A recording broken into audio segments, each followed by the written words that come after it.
Just hours after celebrating his long-awaited release from military service, Jungkook, the youngest member of BTS, had to face an unimaginable nightmare.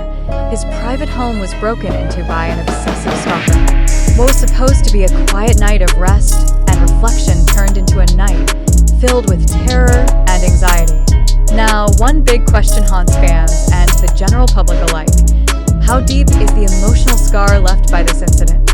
On the night of June 11, 2025, less than 24 hours after officially completing his mandatory military service, the warm and emotional atmosphere that was supposed to accompany Jungkook's return home suddenly turned into collective anxiety. Around 11 p.m. Korean time, an unknown woman was seen repeatedly attempting to enter the door code of Jungkook's private residence located in the upscale Yongsan district of Seoul. The attempt triggered the automatic security alarm and was immediately reported to authorities by other residents. Yongsan police swiftly arrived at the scene and apprehended the intruder, who turned out to be a Chinese national in her 30s claiming to be a devoted fan of Jungkook. The fact that this individual deliberately flew in from abroad and targeted Jungkook's home just hours after the idol returned from military duty underscores how vulnerable public figures are to obsessive assaults disguised as devotion. The intruder had no permission, no personal connection, and no granted access, yet confidently attempted to breach the private space of an artist who has consistently requested his privacy be respected. This incident instantly sparked massive outrage among BTS fans, known collectively as ARMY. Emotional reactions erupted across social media, not only in support of Jungkook, but also in the form of demands for stronger legal action against the violation of idol's privacy. Many argue that this case goes beyond ordinary legal infraction. It constitutes psychological violence and a direct threat to the personal safety of someone who had just completed a national duty. What Jungkook experienced is not the first incident involving Sasaengs, a term used to describe extreme fans who often engage in stalking or breach celebrities' privacy. However, what makes this event particularly emotional is its timing and context. It occurred just as Jungkook was supposed to begin a new chapter of his life after 2 years of disciplined military life. This incident stole that opportunity. His home, where one should feel the safest, instead became the site of an attack on his peace. Although no physical contact or property damage occurred, the trauma left behind cannot be ignored. According to several internal sources, Jungkook is currently physically stable but showing signs of emotional shock and mental fatigue. He has chosen not to make a public statement and remains silent.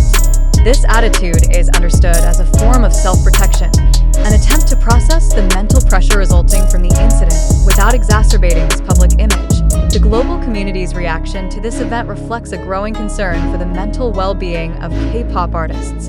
Armies from around the world launched solidarity and support campaigns, ranging from digital messages and visual art to fundraising efforts in Jungkook's name as a moral show of support.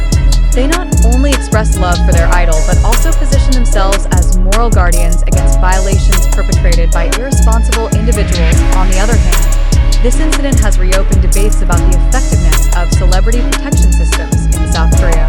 Although the government has enacted several anti-stalking laws, many believe enforcement is still insufficient to provide real protection.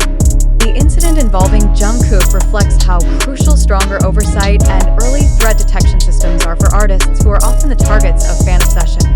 Security at Jungkook's residence reportedly upgraded their protocols immediately, including adding personnel and updating electronic security systems. However, such measures do not automatically erase the discomfort and anxiety that may linger. A home should be a place of rest and peace, not a location where one feels threatened.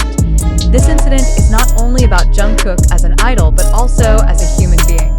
He is an individual who just completed his civic responsibility, who deserves peace, privacy, and a period of transition after 2 intense years. This event reminds us all that public figures are not immune to psychological threats and that admiration should never be a justification for crossing clear boundaries. True fans are now calling for more fundamental changes: education for new fans, stricter bans on Sasaeng behaviors, and tighter controls on the dissemination of personal information to prevent easy leaks to the public. Jungkook and other idols need a protection system that doesn't merely respond after an incident, but one that can anticipate and detect threats early on. Now, public attention turns to one critical point: recovery. Recovery is not just about physical safety or the environment, but also inner peace. Many hope Jungkook is given space to heal quietly, away from the spotlight and public pressure. In his silence, there is a quiet resilience and a respectful distance. And in ARMY's massive response, we see not just admiration, but mature love. This incident will continue to be discussed, not only because of the perpetrator and her motives, but because of what it represents: a stark reminder that privacy is a fundamental right that must not be negotiable, not even in the name of love. For now, Jungkook remains silent, but his silence speaks louder than words. He teaches us that strength does not always require noise. Sometimes, endurance and safeguarding one's sanity is the most meaningful form of resistance, and perhaps, in that silence, the world will finally truly listen. Within mere hours of celebrating his return from military service, Jungkook, the youngest member of BTS, faced one of the most extreme violations of privacy ever experienced by a K-pop idol. A woman, suspected to be a Sasaeng fan, was reported to have attempted to break into his private residence in Seoul's elite Yongsan district. This incident shocked the global fan community.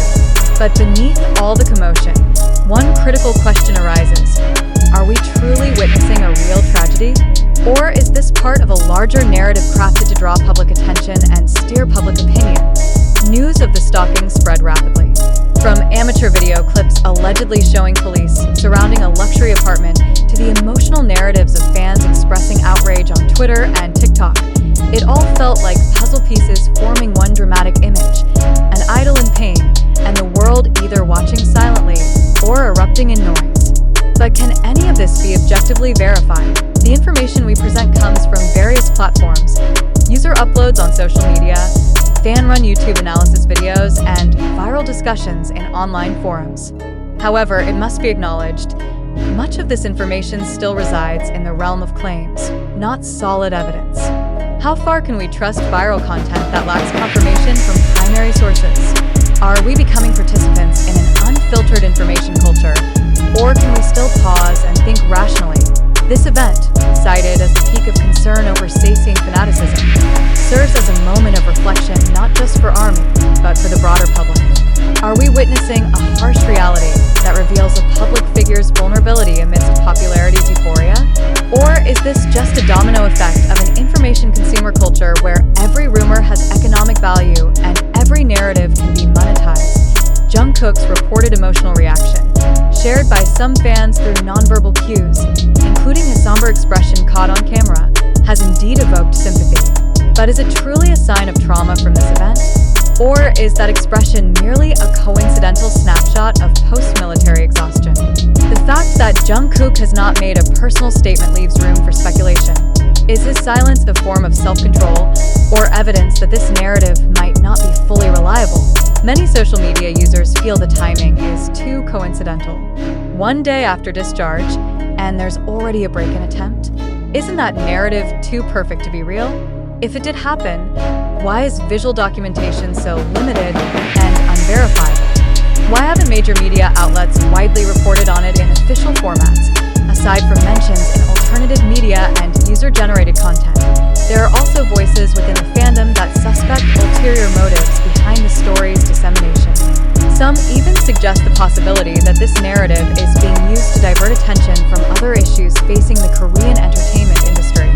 Could this story have been strategically launched as a crisis communication move or a reputation management tactic? Are we pawns in a game of image control and public perception? Regardless of the incident's authenticity, one thing is certain: Jungkook is a figure who has devoted more than a decade of his life to his fans. But is that reason enough for the public